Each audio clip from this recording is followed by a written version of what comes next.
guided robot object search. Okay, that's the awkward thing. I don't know why I didn't do it.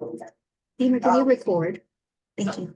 So, thank you. So I always come to these with a feeling of like amazement at the progress and awesome work that my student has done, but also bittersweet because they're leaving and you don't want them to leave. But in the case of Tao, she's going to be a faculty member at Haverford in Philadelphia starting July 1st.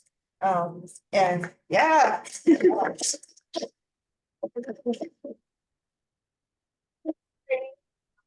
And it is going to have an awesome lab and hardware and students to work with, exciting classes. And really making a really big impact through her teaching and through her research, as she already has done here at Brown. So Tao has been in my lab for 6 years, and has really been an amazing member of the community. She's been an amazing mentor for undergraduate students, and she has worked on a lot of robots, especially the Spot robot, to make demos run on the real robot.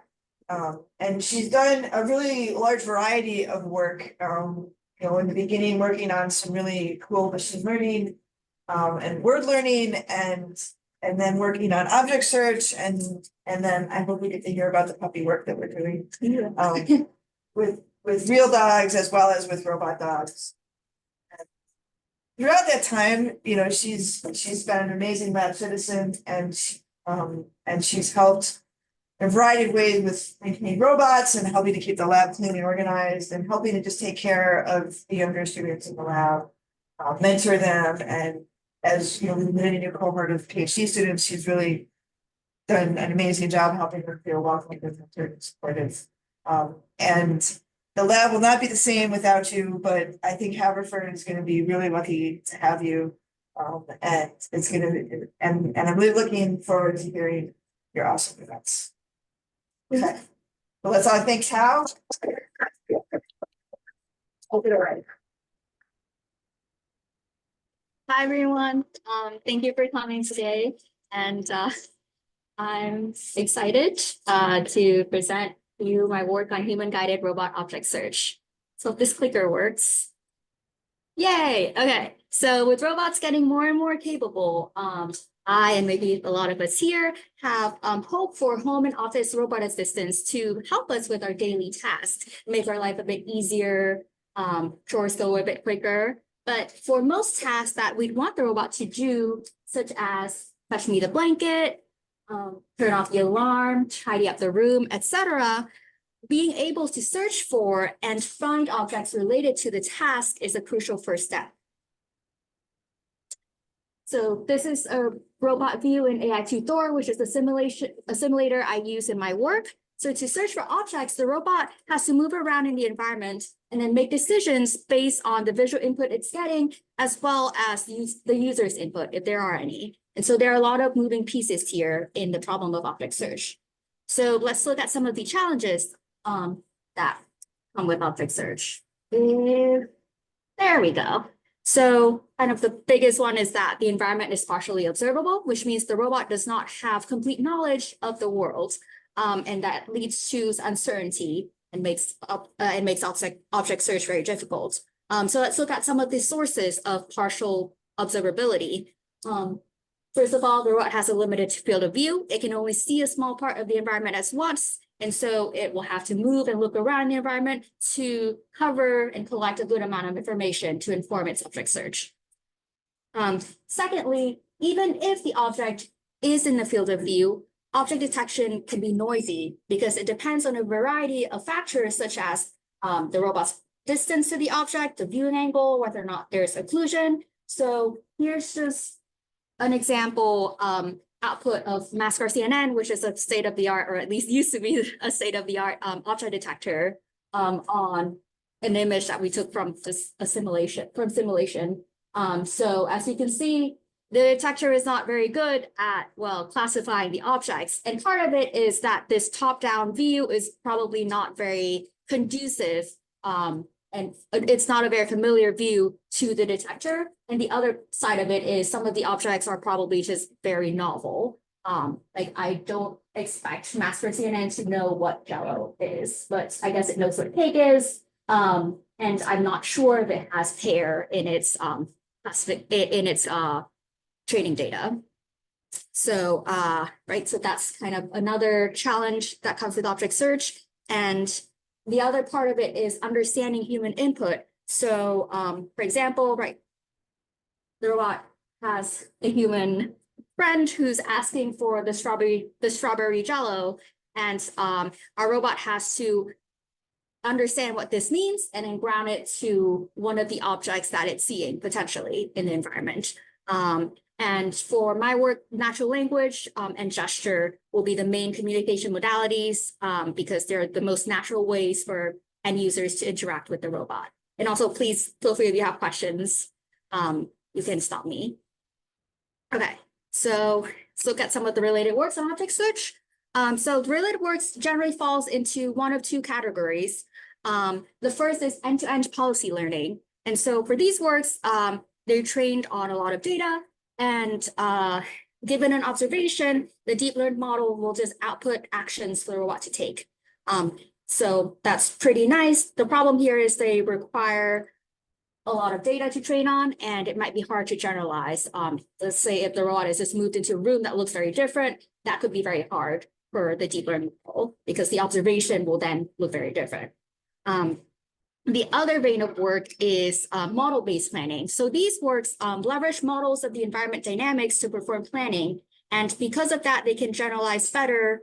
Again, like a visually different environment could have the same dynamics and thus can be captured by similar models. And so it has a little more power of generalizability.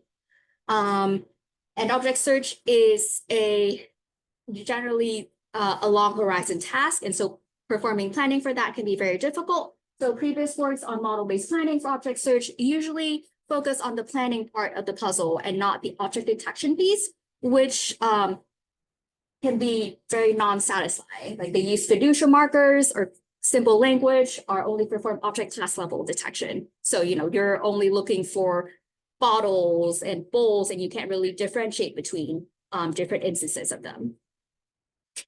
Okay, so that takes me to my thesis, which is, going to read a little bit, language conditioned visual models coupled with a model-based decision-theoretic framework can enable effective robotic object search with complex natural language and gesture specifications. And so just to rephrase that a little bit, my approach to object search is to combine data-driven deep learned visual language model, so that's this first part, with the model-based planning framework, and to perform object search with multimodal human input. Okay, so this is the outline of my talk. I will mainly talk about 3 of my papers that will kind of cover the different parts of my thesis. And again, please stop me if you have any questions. We'll also do questions at the end. So, okay, my first work is on affordance-based robot object retrieval. This work was published in RSS 2020 and then extended into a journal paper at Autonomous Robots in 2022. Okay, so for this paper, we focused on the task of natural language object retrieval. Which is from a set of available objects, the robot is tasked to select the object that best satisfies the language specification. So this is an important skill for robots in human-centric environments, and it's very related to robot object search. So here's an example of the task. So for example, the robot is shown these five candidate objects and asked to bring me the outside. Right, so the robot has probably similar to most of you here, have never seen any of these objects before, nor the word outside in the language command, but is somehow supposed to, or we would like it to be able to be robust and to be able to still perform this task. And again, this is an extreme case for sure. There's just a lot of non-information here, but it is not impossible. The robot is bound to encounter unknown objects when it is deployed in the world, and natural language is, naturally open-ended. So it will also be likely to encounter unknown words. Okay, so let's look at related works on natural language object retrieval. So there's works, there's lots of works on that. Similar works on image captioning and retrieval and interactive object retrieval. The similarity between both of these works is that they either predefine a very limited set of objects that they can work with already for the retrieval task, or if it's a deep learned model, then it's usually very dependent on the training data of just the classes of objects that the model has seen during training. And so they cannot handle unknown words and object classes. Okay. So our work is based on the insight that objects are usually retrieved for a certain use or affordance. Very loaded word, but that's what affordance means in this case. Or that's how I'm using it in this case. So, right, an affordance could be you can use a cup for drinking or a rolling pin to roll dough, clothing to wear, etc. And so our model utilizes the context provided by the intended use to identify and retrieve the desired object. And by doing that, we can handle unknown nouns and object classes. So we go back to the previous example. It's the same 5 candidate objects, but now the natural language command gives us a little more information by asking the robot to say, bring me the outside to wear. So, right, you have the same amount of knowledge before. I still haven't told, same with the robot. I still haven't told you what any of these objects are. I haven't told you what outside means, but given the additional information of the intended usage, we can probably infer that the red dress is an outside, and that's what the user wanted. And it's not the same one, but yes, I am wearing an outside today. So, okay, so we collected our own data set, or a data set for this work. So we want verb and object pairs to denote object usage. So again, right, like cup, drink, etc. We started by scraping Wikipedia, but then that ended up giving us highly noisy language data because there's this abstract verbs or incorrect word sense. My favorite one is filing a lawsuit or a suit. So it's like suit and, you know, file suit, but it's like, that's not the suit that I want and not really the filing that So we ended up collecting our own data set, which comprised of 655 verb object pairs, over 50 verbs and 216 object classes. So here's examples of this data points in our data set. Right, we have a natural language sentence requesting an object for specific use, and then that is shared with an ImageNet image of an object that can satisfy the request. Here's a diagram of our model. We have separate, we just have separate encoders to encode the information from the RGB image and natural language command. So the RGB image is just encoded by breastset 101, and we have an RNN followed by a hidden layer to encode the natural language command. So during training, we minimize the cosine embedding loss to maximize the likelihood of the target image given the language command. We're just trying to, you know, bring the embeddings close together. Okay. Good.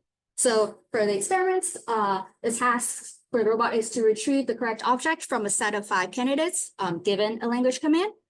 How our model does that, it generates embeddings for both the input language command and each of the 5 candidate objects, and then it just selects the object that is closest to the language command in embedding space. The metrics that we use to evaluate our model is retrieval accuracy. Top 1 just means that the model's top choice is the correct object, and top 2 means that the correct object is among the model's top 2 choices. So let's look at some results. So we used 80% of the object classes for training and held out 20% for evaluation. And so that amounted to 43 object classes and 120 verb object pairs.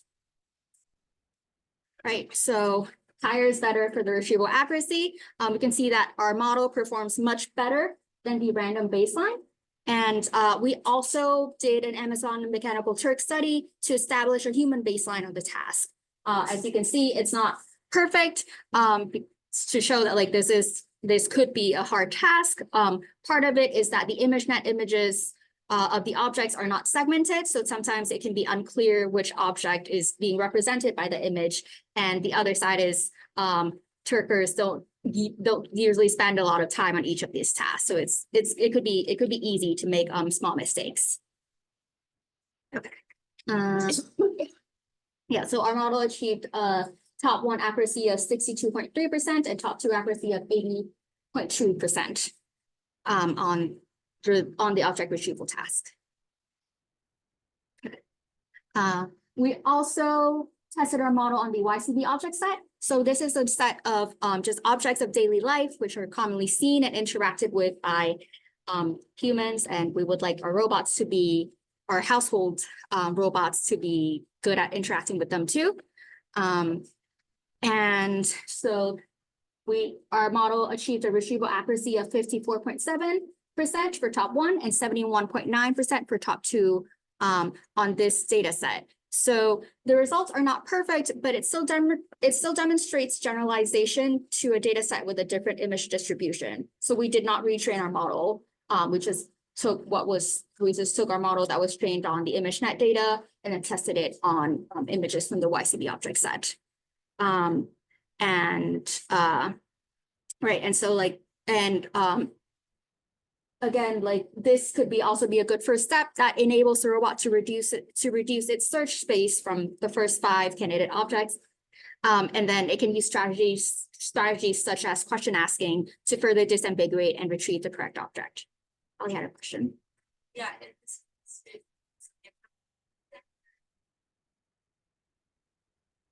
Oh, yes, I still gave it the verb object pair. So it's still like unknown verbs and object classes. Yeah. There was additional annotation because they have some weird extra objects. There were a lot of plants for some reason. Okay. And we also demonstrate our model on a KUKA robot arm, which enables the robot to retrieve objects based on descriptions of their usage.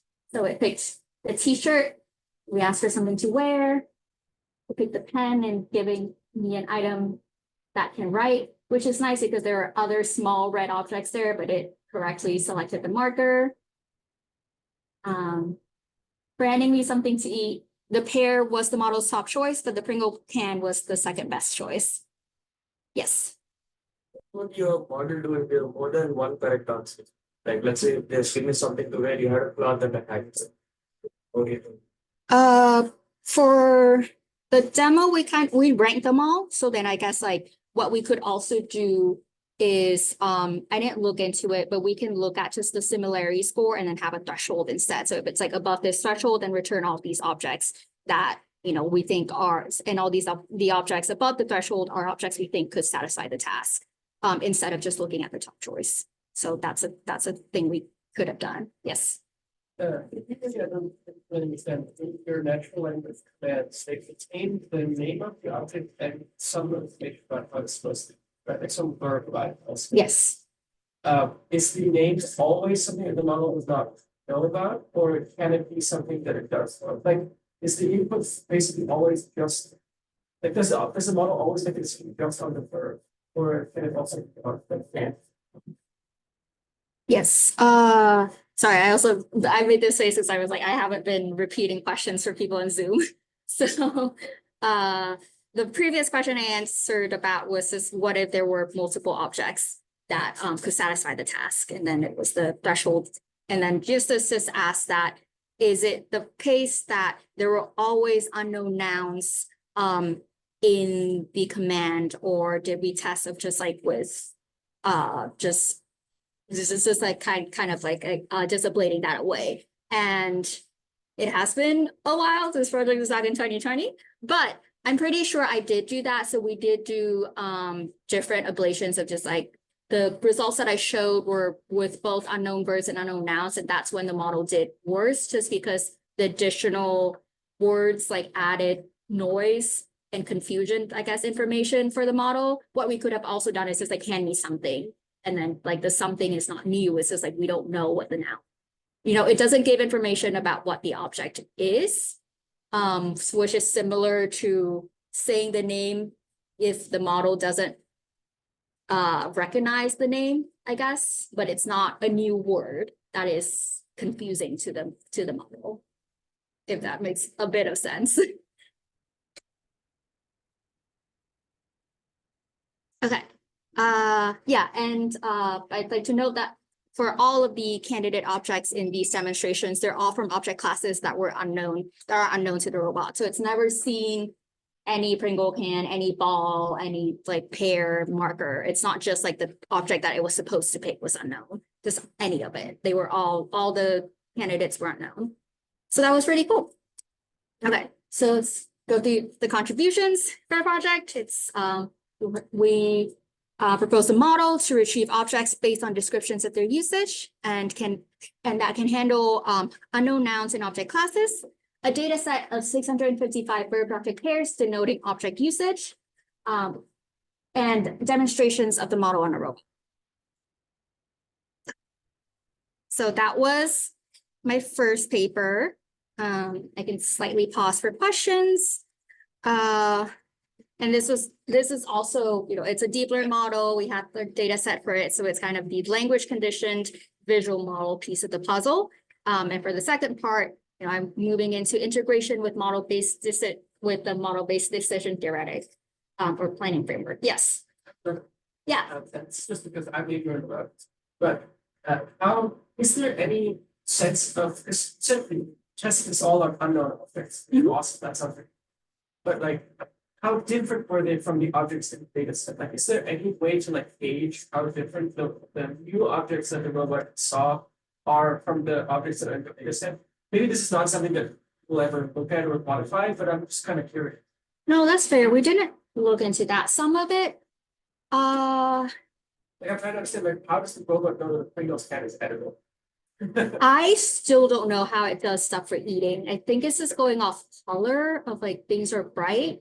There are things that are easier. So I think either scissors or knives weren't like one of the two is part of the training set and then the other one is part of the test set. So those are much closer. And then what it's learning is just like, sharp edge means you can cut, or like clothy things or, fabricy things or things you can wear. So yeah, it's a wide range though. We use, it's like, what did I say? 216 object classes. So there were some weird ones in there for ImageNet.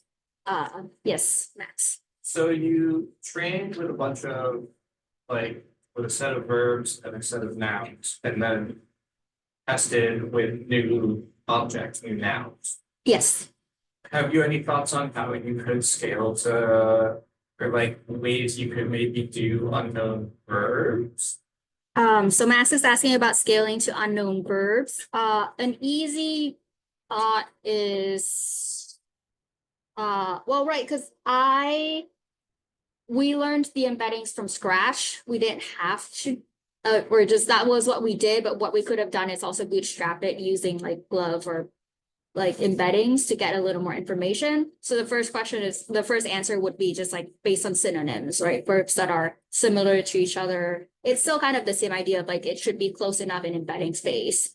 So if we do our job right, or like, if we start out the model right, then it should be able to at least handle those. But in terms of new verbs, then you did catch me. So this is really a reclassification of the task. So we're not asking you to retrieve objects based on their classes anymore because that can be limiting. But we're just kind of reclassifying it into different tasks or different usages you can have for the objects, which is a little broader. Yeah. Okay. Right. So that was the first paper. Now I'm going to move into the model-based planning part, object search. So I'm going to talk about my second paper on language conditioned observation models for visual object search. And this work was published at IRIS 2023. Okay, so before we go into anything, I will introduce to you the partially observable Markov decision processes, or POMDP framework. And it's a framework for modeling sequential decision-making problems in partially observable environments, which fits very well into our problem of object search, because the environment is partially observable, and you have to make decision in sequences. Right, so formally, a POMDP is a 7-tuple. You don't have to pay I won't go into super much details, but it's nice to kind of just lay things out. So there's the state, S, which for object searches is where the robot is, where the objects are in the environment. Actions the robot can take, right, to look, to move around. Observation, which is just what the robot sees. So in our case, it's RGBD data. The transition, observation, and reward model, that's just modeling the environment dynamics that I mentioned before. And last part is gamma, which is a discount factor, which determines the impact of future rewards on current decision making. We usually would want a lot of reward now. That is nicer than, years later. There's something to say by somebody who decided to do a PhD, but it is what it is. So the other thing is the environment is partially observable. So we don't actually know what the true underlying state is. We don't know exactly where all the object is or where the target object is in the state, in the environment, because then we don't really have to perform object search. So because we don't actually have the state, or we don't fully know what it is, we're going to maintain a belief state B, which is as a probability distribution over all the possible states, right?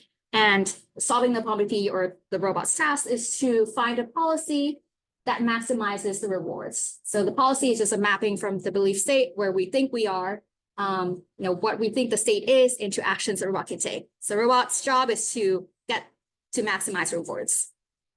Okay, so now that we have that, going back to object search related works. So again, there's end-to-end policy learning, but it's hard to generalize.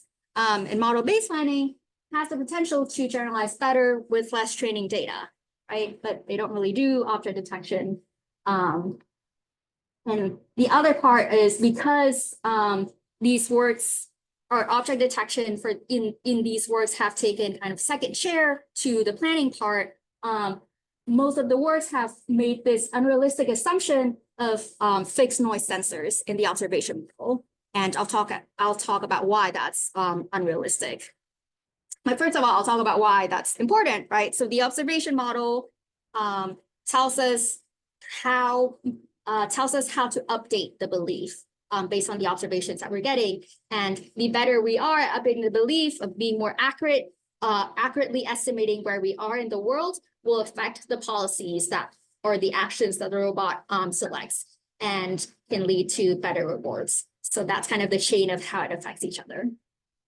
Okay, so assuming fixed noise sensors means that these observation models, or these works, are assuming that every detection, every observation has the same probability of being accurate.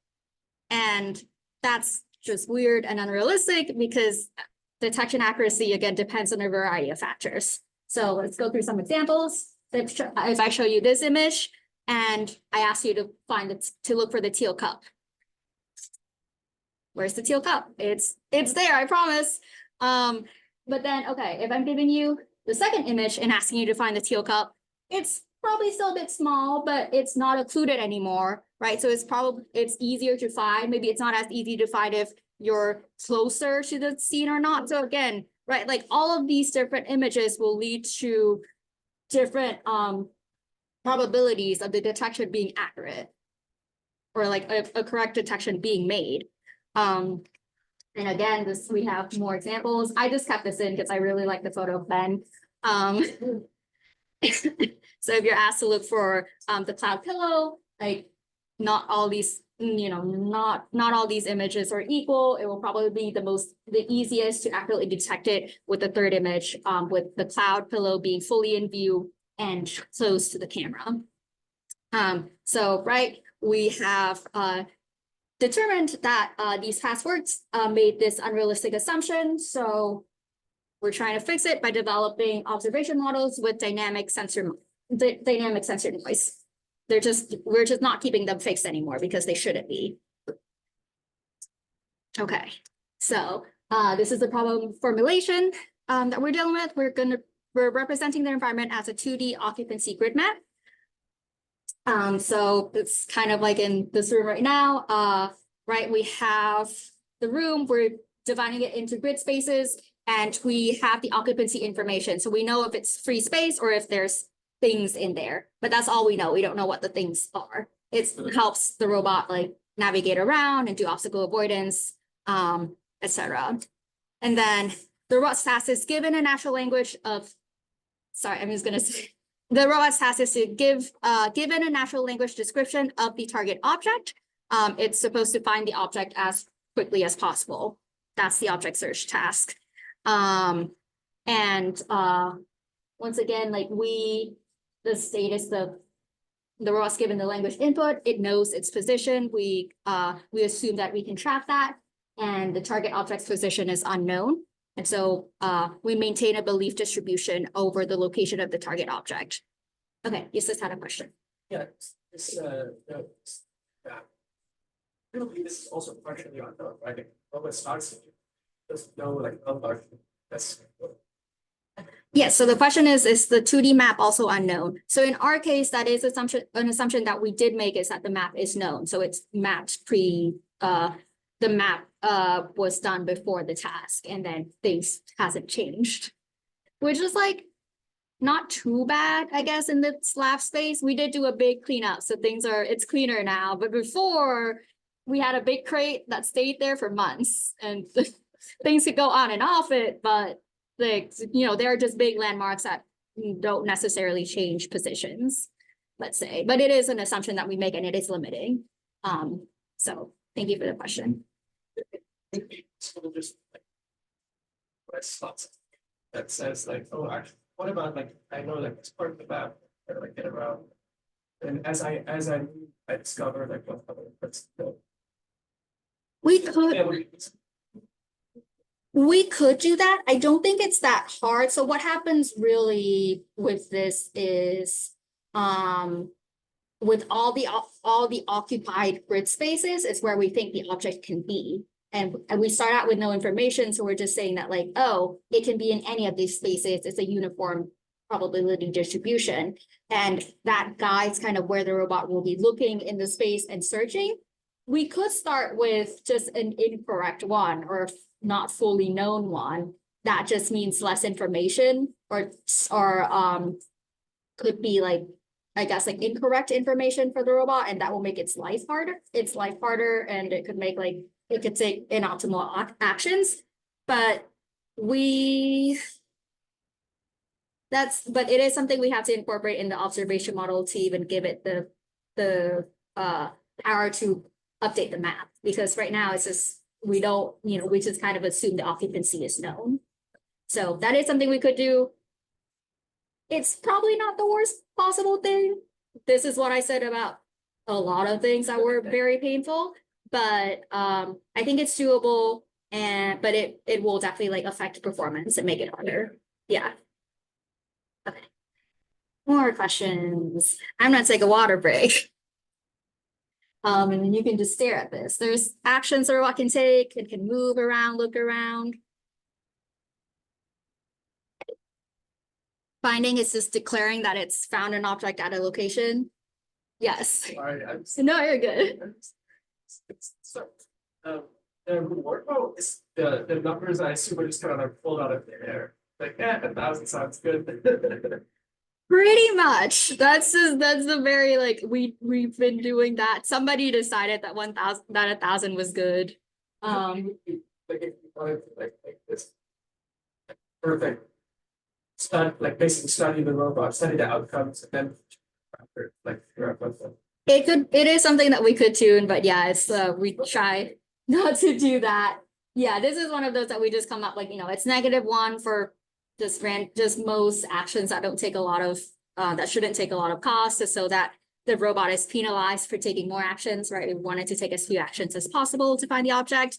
And then find is a costly action. It's kind of akin to calling up the human and being like, hey, I found a thing. And then you come and, I don't know, you ask for, I'm trying to come up with a funny example, but I'm failing. You're asking for a glass to drink water, and then the robot like brought you a vase.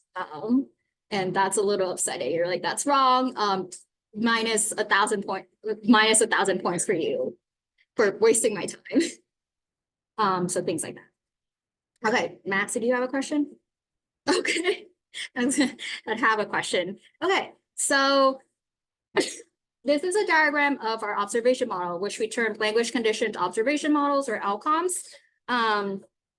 The first part here says the inputs that the model and the robot is taking in. So we have RGBD images, and then a language description of the object that the human wants, such as the white cup on the table. And then the slower part is our model. Right, so we have a neural network that takes in these inputs and then give us an object detection.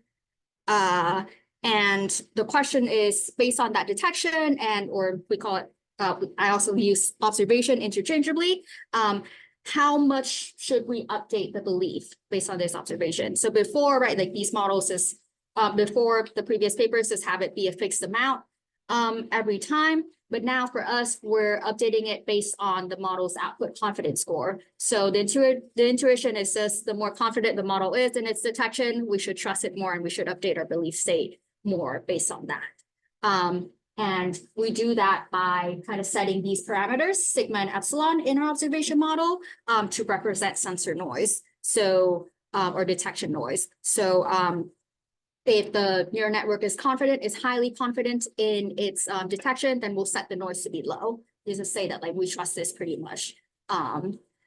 Yeah, and again, like you don't have to super worry about the details. I'm happy to talk offline about this. There's much more in here, but this is the diagram that I'm showing. Okay. I'm also going to talk a little bit about the deep learned object detector that we're using. So this is a nice kind of like bringing the best of both worlds together, right? So the object detector that we use is a deep learned model. So we're taking the data-driven approach for object detection, but still, situating it within a model-based planning framework.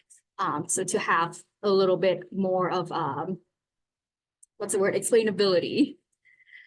So this is just the network that we use for object detection. It was just trained on a lot of data. Here's the architecture for it.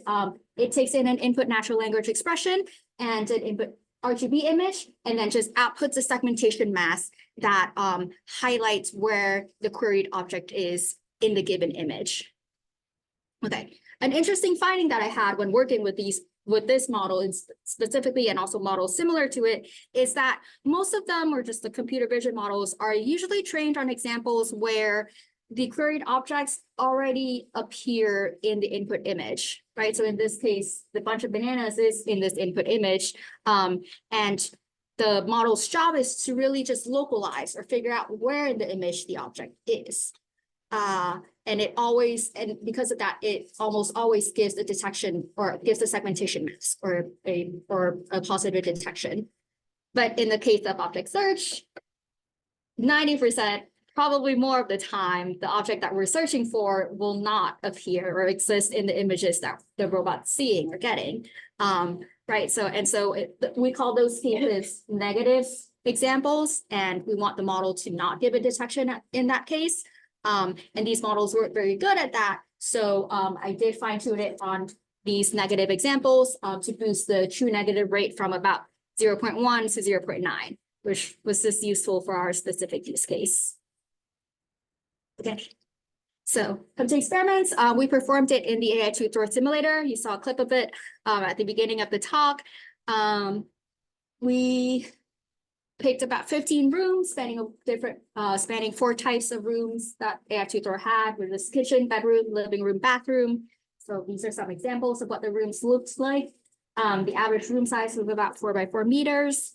And we divided that up into grid cells. And then the system was tested on searching for 30 target objects, which are all just like common indoor household objects. Okay. Here's some simulation results. So I'll talk about the metrics first. So the task completion rate is the rate that the robot successfully finds the object, right? So it's the percent of time that it does. And we gave the robot a 5-minute timeout. So after 5 minutes, if the robot hasn't found the object, then we declare that as a failure. And then SPL is success weighted by path length. It is very similar to the task completion rate, but it is weighted based on the length of the path or kind of the number of actions that the robot took. And the optimality of that is just based on the ground truth path from the robot starting point to the target object. And for both of the metrics, higher is better, right? So I'll talk about the rightmost bar first. That is a simulated sensor. So we actually use the, because it's in simulation, we have access to the objects, to the target object's ground truth location. And so we do use that information and then we just simulate noise in the detection. Like we can just tell it like 60% of the time you should fail or something like that. And so that's kind of an upper bound on how well our model can do, because we're literally matching, we're deciding what the noise level is and we know what it is, and then we're matching that in our parameters or how we're modeling it. And then, yeah, and again, epsilon and sigma are the parameters that we're using to, to define sensor noise. And so you can see that, you know, we achieve significantly better object search performance with dynamic parameters instead of fixed. So I think this went from like about 45% to about like 60% in like task completion rate. And SPL is a bit lower because it, you know, kind of mucks around a bit sometimes in its path to finding the object. Okay. So another fun thing is that LCOMS is a framework. Like we are not technically tied to a certain object detector. I showed the one that we used for the previous results but as long as you give me a neural network that can provide an object detection and a confidence score, we can just slot it in and run with it. And so that's exactly what I did. In this case, and for these results, I use the VILD detector, which is based on CLIP, which is just the idea of which is very similar to my first project, actually, which was just bringing, you know, visual and language embeddings very close to each other in embedding space, but they did it on like a lot more data. So it's a very good prior for detection. So VILD was, again, a state-of-the-art object detector, which can handle like cooler, more interesting language. And so I swapped it into our system and perform object search with it. Same metrics, higher is better. And we can kind of see the same trends, right? Like having dynamic parameters to model dynamic sensor noise is better than making the unrealistic, incorrect assumption of that the sensor noise should be fixed. And this is CLIP, not fine-tuned. Like CLIP didn't have to be, or sorry, not CLIP, VILD or VILD. I don't know how people say it. This was just its base performance. I did fine-tune it, I think, on negative examples. That I'm less sure about, but it didn't have to be fine-tuned on AI2 Thor, just because like all these detectors are used to like realistic images in real life, and I'm testing it in simulations, so the simulated images are harder, and so there's some fine-tuning that has to be done just to make the models do a little better, or have, you know, more like reasonable performance. But yeah, the point is we can slot in different models, and so that's pretty cool. Okay. Oh, and we have a robot demonstration. We did a demonstration on the Boston Dynamics spot robot. The robot was asked to find the green mug on the left. It starts out with a uniform belief distribution. So all of these cells are the same. They're occupied. They can all contain the object. Did a look action on an image. The detector showed no detection, which is nice because there's nothing there. Well, a screen there, but the mug isn't there. So it's now moving around. Another look action. That's me.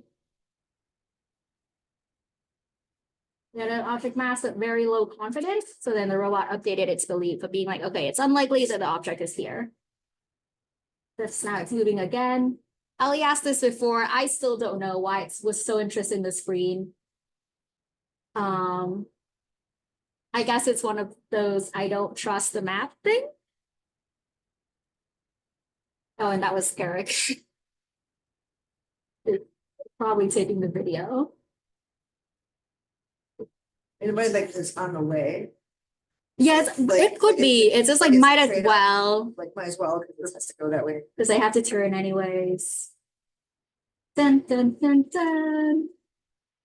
We're looking again. See mugs. Well, I see. I don't know if it sees mugs. We have a math, we have a confidence score. And the robot's like, okay, I updated my belief. This looks good. This looks very green. So we declare it as found by sitting down. Grasping is hard. People who work on grasping can deal with that. So right. So again, like we started out with a uniform belief, and then the robot, our robot updated its belief based on the observations that it's getting, and the confidence score outputted with the detections. And it was able to find the object within 8 actions. And we used a real object detector, no fiduciary markers in this household. Yes. Why was, so the belief distribution, shouldn't it have been uniform over all the grids at the back? Why was there some higher? Yes, so because we have an occupancy grid, so there is just free space. And so the grids that were like white were just, it's free space, and the robot doesn't have to like take that into account of just, they can walk there are no objects there. So that's why, like, of the grids that were occupied, the belief was uniform around them. But thank you. Yeah, so yes. So Mhm.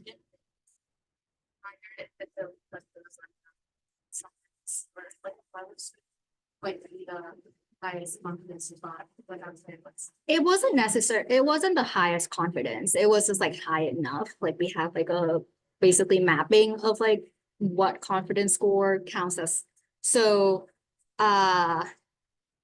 we could have done a full like a full like equation of like, given this confidence score, we can transform it into whatever the parameters were. But for sake of simplicity and just my sanity, we actually just kind of binned it and like binarized the like in the confidence score information. So it's like, if it's above this threshold, it's high enough. And then we just use these like parameter settings that is that goes with the high confidence. And then with the low confidence, then we have the high noise parameter setting. So that's kind of why it was just above some threshold that I don't remember is what anymore. It didn't have super high confidence, which is, I guess, fair. Like detection is hard. James isn't here for me to gripe about it. Yes. Did he work? That's it. Great question. I don't think I ran it with just the green mug.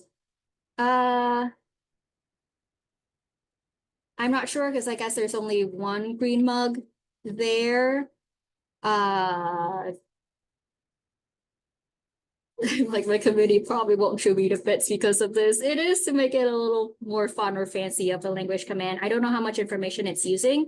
At least like, I guess it didn't get confused or like spazzed out because of it, which is nice because for this this project was like pre-clip, so that's why I used the detector that I did use. But and we used it because it was able to at least like just take in and like handle to an extent like longer form, more detailed like language commands, because that was just more interesting than just like object class level detection. So it can definitely do color. The right left part, it can do bits of. I don't know if that information was helpful in this case. So yeah. Yes. For using a Fritz map as an individual representation, right? But I've tried out with some semantic maps with semantic slam or scene graph definitely don't work. Yes, yeah, so scene graph and semantic mapping is definitely the way to go. And like what I would do if I did this work now, because there's just been like so many, it makes this much more sense. The occupancy grid map definitely like limited us in a lot of ways, like the, you know, the resolution would like mess up certain things, and also like we shouldn't really have to care about free space. You know, we should just want to like navigate between the landmarks or locations that matter. So thank you. That is a very good suggestion. And just yeah, we didn't do that back in the day. I didn't do that back in the day. Okay, so contributions, novel class of visual observation models, outcomes whose detections and parameters are conditioned on natural language, simulation experiments, which demonstrate that planning with outcomes significantly outperforms using fixed noise sensors, sensor models on object search, and a demonstration of a model on a robot. Which they can handle complex natural language commands to efficiently find objects in room scale environments. Okay. All right, so we've already talked about 2 works. And I just checked the time. Okay, we just talked about 2 works. This last work is going to be pretty short, so it'll be okay. So the human input in both of these cases were natural language, right? And like you're like, Tao, where's the gesture? You promised multimodal inputs. So fear not. Our third work is on using gesture to improve robot object search, and in submission-ish to RSS. Okay, so for pointing related works, there's the HCI end of things. They use headsets for eye tracking, clickers for visual feedbacks, pointing on 2D screens, which is just not the natural language, not the natural setup in 3D space that we work with in robotics. And then in human robot interaction works, we usually represent pointing gestures as a 3D vector, kind of shooting out from the human skeleton. So here's an example visualization of a person pointing. So that we usually know that like for pointing, the end of the vector should be the finger or something close to that, but the choice of the starting point is kind of arbitrary, but it can definitely affect our inference of what is being pointed at. So if we think that the starting point should be the right eye, let's say, then the vector that we're shooting out will kind of be that red purplish vector that will make us think that this person with the same pointing gesture is pointing at the second object from the left. But if we think that the starting point should be the right elbow instead, right elbow to finger for pointing, then the vector given the vector that's being drawn, given the start and end points, we would think that the person is pointing at the first object from the left instead. And again, it's like the same pointing gesture, right? This person is not moving, the skeleton is not moving, but based on how we define the vector, our inference of our pointing inference will change. And so for the works that have been done, there's this, they've just kind of arbitrarily decided on the starting points. There's no agreement, so we wanted to perform a comprehensive evaluation of this. As a starting point? Yeah. I don't know. This is That point over there. This or the elbow. Well, I guess they did the elbow. they did the elbow. I guess the wrist is like usually aligned with the elbow. Maybe is the reason. Okay, Yeah, it could. that's very good. Okay, so now this is a slide that always like confuses people. I'm sorry, I'm just like trying to not keep people for too long. So we are collaborating with the dog lab in the cognitive science department at Brown for this project. We chose dogs because we can study them as an existing model that's pretty good at collaborating and interacting with humans, right? So we wanted to establish a baseline on how well dogs can understand human pointing and make sure that our robots can be at least as good as dogs. So that's why. And also we have cute puppy videos. Okay. So for the experiments, we have pairs of humans and dogs come in, and it's an object selection task. So, oh no, I decided not to load. So you have 4 cups on the ground. One of them has a treat in there. The human will point at the cup with the treat. And and the dog will use that information to pick a cup. And if it's the correct object, then the dog gets a treat. And no treats otherwise, because science. Okay, and so given that data, we use Google Media Pipe Post to extract key points on the human body. And we actually use the wrists as endpoints just because it's easier and more robustly, it's easier to detect than fingers. And we chose different starting points to kind of have these 5 different vector representations of pointing, which is eye to wrist, that's the EW, nose to wrist, arm breakcast is shoulder to wrist. For FRC is forearm breakcast, which is elbow to wrist. And then the last one is gaze, which is just like seeing where the person's looking. Yeah, and then so given the vectors, we calculate the vectors, we shoot them out, we calculate their intersection point with the ground plane, and then we just compare that intersection point with the target object's location. We have some results. So we brought in 6 human dog pairs. They each did 12 trials. So then the results are over 72 trials in total. We looked at the Euclidean distance between the intersection point and the target. So lower is better on that one. The accuracy of like if it picks the correct object. So higher is better. For the dog, it's just, which cup that the dog picked. For the vectors, we just picked the object that was closest to the intersection point as, what the vector is choosing. That's a target. Yes, Holly? Sorry, I just figured the dog versus just letting the dog. The dog version is the human pointing, and then the dog, like, which cup it picks. Sorry, that's not different. than yours. Oh. Predicted. Why it's like the model is predicted. The other one is just predicted from the Oh. images. Okay, so it's not the accuracy isn't given this number being higher, the dog taking the right cup, the accuracy is literally like. Yeah, the dog is a baseline. It's just like, Okay, what did it pick? thank you. No, thank you. Different dogs. Okay. All right, But the average performance. Yeah, is average 6. between 6 different dogs, one of which was Stephanie's dog. I don't know what. And then we had a perplexity metric, which just measures, this is very similar to the NLP perplexity, which just measures the model surprise at the true location of the object. We added S4 for the dog because it's just the baseline. We just assumed lower is better on that one. So the dogs didn't do super hot.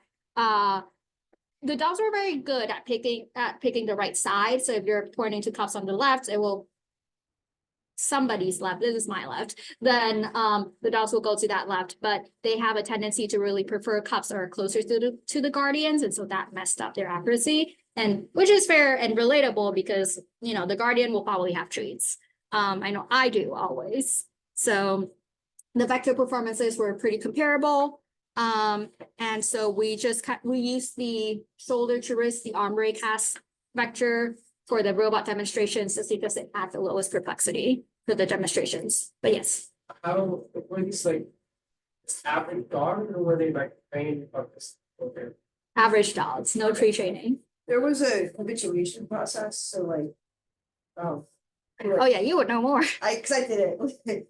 So we like put some treats under the cup with just one cup. And then the dog touched the cup and then we did it with 4 cups and then with a treat under every cup, so they got to. So they understood that like cups were important They because they're understood that cups treats. were important, but have treats. Yes. And it was an exhaustive search task, so they did always eventually get a treat because they eventually, like you would wait until, like if they touched a cup, even if it was wrong, you would show them there was no treat and then they would go to the next cup and eventually they would always find. But a professionally trained dog might look better. Yeah, we're interested in Yeah. working with like agility, service dogs maybe too, but they're much harder to access dogs in that community. Because they actually have jobs, but the agility community is, But Daphne, this is Daphne's lab and they have a whole line of work with this. There are people like they have way more people that want to participate in this than they have slots in their studies. So just people's dogs. Yeah, they're there's a lot of planned stuff here. Yes, Max first, do you have a question? Is there any more data collected? Yes. How do I participate? Yes, but do you have a dog? I can get one. Terrifying answer, but yes, I'll get you in touch with Maddie. Definitely has a website and you can sign up on the website. And like I said, they have a little more people on the list that participate. Yeah. But if you know them. Michael had a question. I click this slide. What would you do that?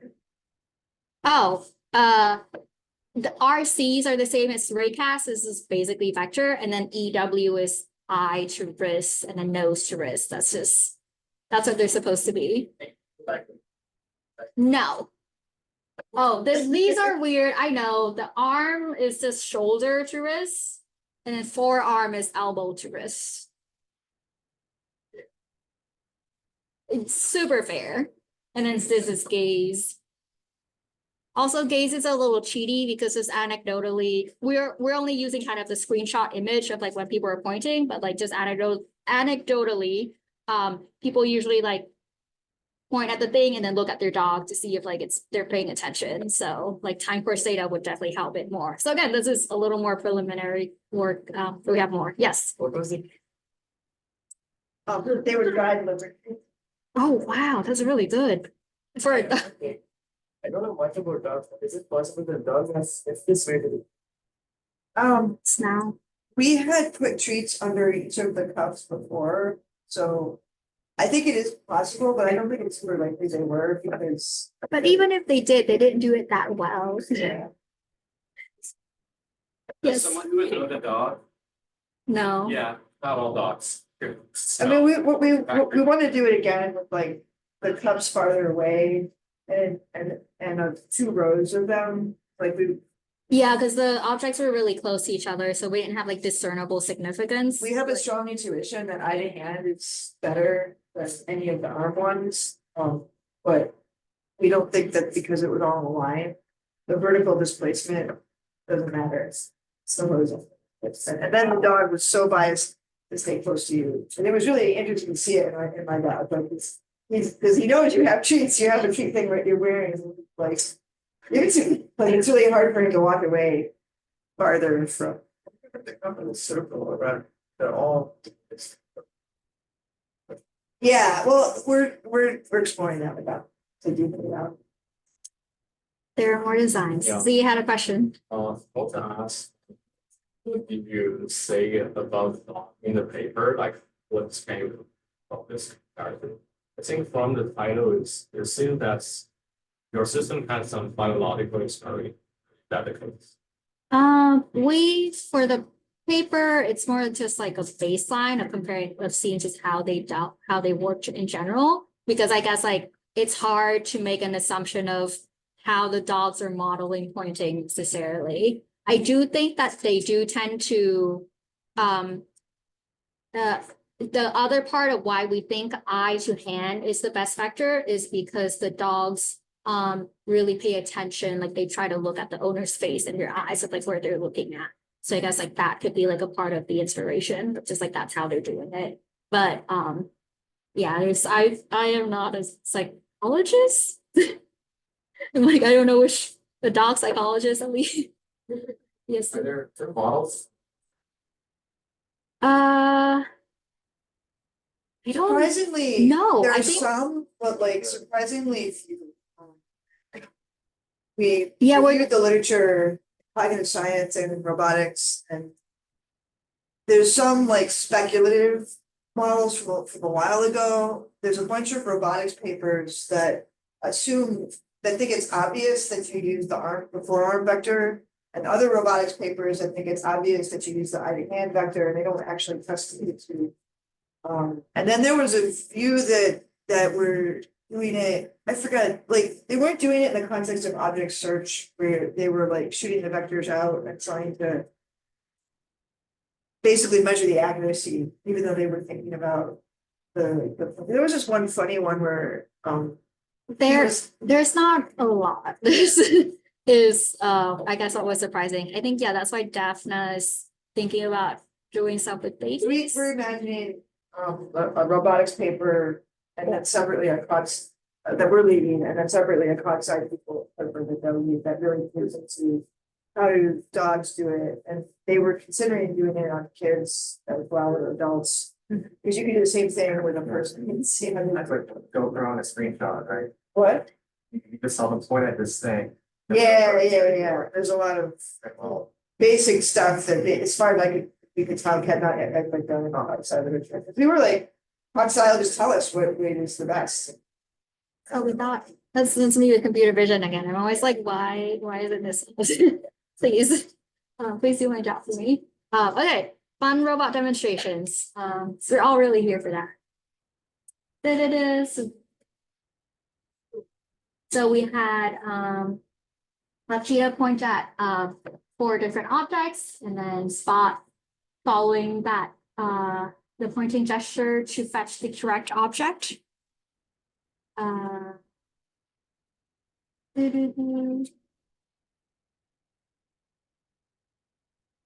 Grasping is still hard. And then so the second one is instead of just using the intersection point of the vector, we say that this is where you should go. This is the target object. We could instead kind of project a Gaussian distribution outside of that, use it as kind of a heat map to inform object search. Or so Spot kind of used it to narrow its search region to go to the correct object. That was pretty easy, but we could extend it to do more difficult object search of like going to different regions of the room. But again, that's like future work. Contributions and evaluation of different vectors to resolve human pointing, gestures to locations and environment. A new data set of humans pointing for domestic dogs. And we actually did do humans pointing for humans, but there's no guessing there because they just knew what we just told them what to point to. And then demonstrations of pointing gesture resolution for object fetching on a robot. Okay. So that's the thing. This is the thesis. Language conditioned visual models coupled with model-based decision-theoretic framework can enable effective robotic object search with complex natural language and gesture specifications. Okay.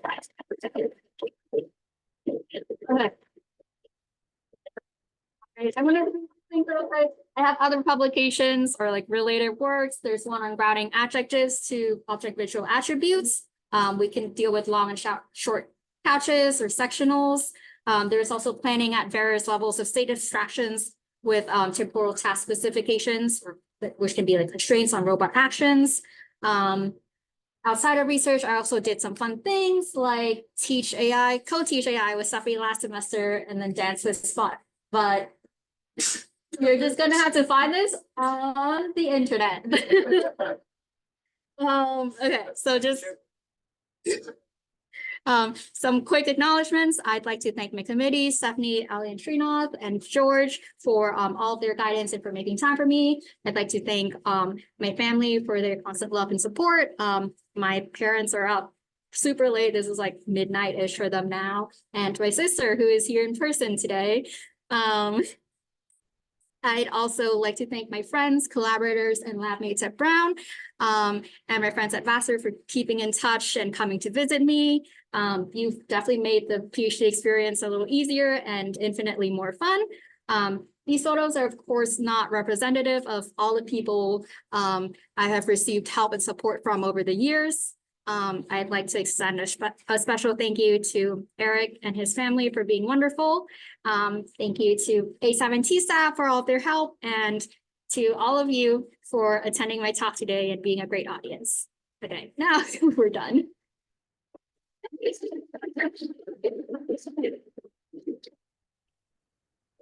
We took questions, let's take like 1 or 2 right now and then.